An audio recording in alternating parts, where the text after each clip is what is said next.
How long is this going to go on before 50 Cent realize he's lost? Because what he is assuming is going to be basically a big money venture for him, it really isn't. All he's finding out is this is harder than I expected. It's overwhelming. He has too many enemies against him that's already at the top of the game. As vast as boxing is, there are really just 4 promoters who are really at the heads. Bob Arum, you got Golden Boy Promotion, Dan Goossen, and Lou DiBella. Okay, Eddie Hearn and Frank Warren overseas. But as big as boxing is, those are your biggest promoters, with Don King still actively making some money. And you think just because you're 50 Cent, you're not even relevant in your own genre. Your window in the music game has come and closed.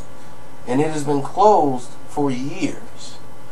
That's why hanging with Floyd was a good idea for you to keep your name relevant, because Floyd was hot. When Floyd fights, the media comes around.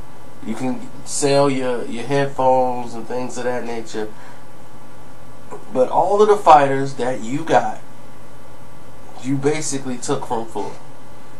Floyd gave them to you.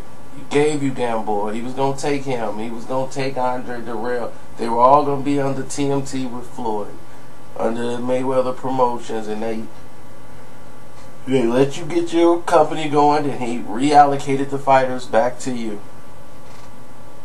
And what you did when you tried to cross Al Haymon is you lit a fire under Al. And Al had a goal to take you out. And when Al Haymon decides he wants to take you out of the business, these are the type of things that happen. You're not going to get venues. You're not going to get dates. Only friend you're going to have is Bob Arum and Lou DiBella. Now, they got to get the money. They're going to be the head promoters, and you're working for them, hoping that you can get some exposure for your fighters to try to promote them. Which means that you're going to have to be on ESPN, putting your face out there to try to sell them, and no one's going to care. This is a long process, and 50 Cent thought it would be something short term. That's why he was even getting involved, because with Floyd's success and his success, you know, they could have made something really big, and it could have gotten a lot more attention than what is garnishing right now, because I don't even think anybody can name 4 fighters that's on SMS without really trying, because nobody knows, nobody really cares. Besides Gamboa, that's about the only fighter they know they got.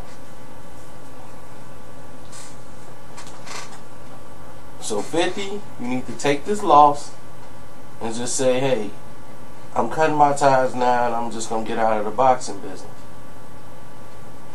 I mean, there's no shame in it. You came in it just the wrong way. You can't blow like this. You're going at it the wrong way. You should team up with another promoter and just help co-promote fights, instead of trying to have your own fighters who you're going to have to take care of, you're going to have to babysit, and you're going to have to pay out all this money until they reap some type of benefit. Because you're looking, if you're saying you're in this for the long haul, then more power to you. But you're going to be 5, 6, 7, 8, 9, 10 years down the line before you start establishing yourself. Before people are like, okay, he's 10 years in, Okay, he's getting a bit established. You know, that's when you start having these type of conversations. By Floyd being established as a fighter, he's relevant to his company. Like, if Floyd wasn't fighting, how many people would know who Badu Jack, Cuba, Ishe Smith? You know, people wouldn't be paying attention to these guys. Lena Bellows. If Floyd wasn't actively fighting and putting his name out there to get exposure for these guys, now you see them all together. They TMT, they the money team. You know, Heyman has really supported it, the movement. So there you have it. Like Jay Leon Love, Jay Leon Love, all these guys got more publicity than Euriscus Gamboa. All of them. Euriscus Gamboa. We haven't heard Gamboa's name on the internet in about 3 months. You can Google Gamboa right now. Everything is probably dated circa 2012. There's been no buzz on him. It's okay, man. Get out the gate.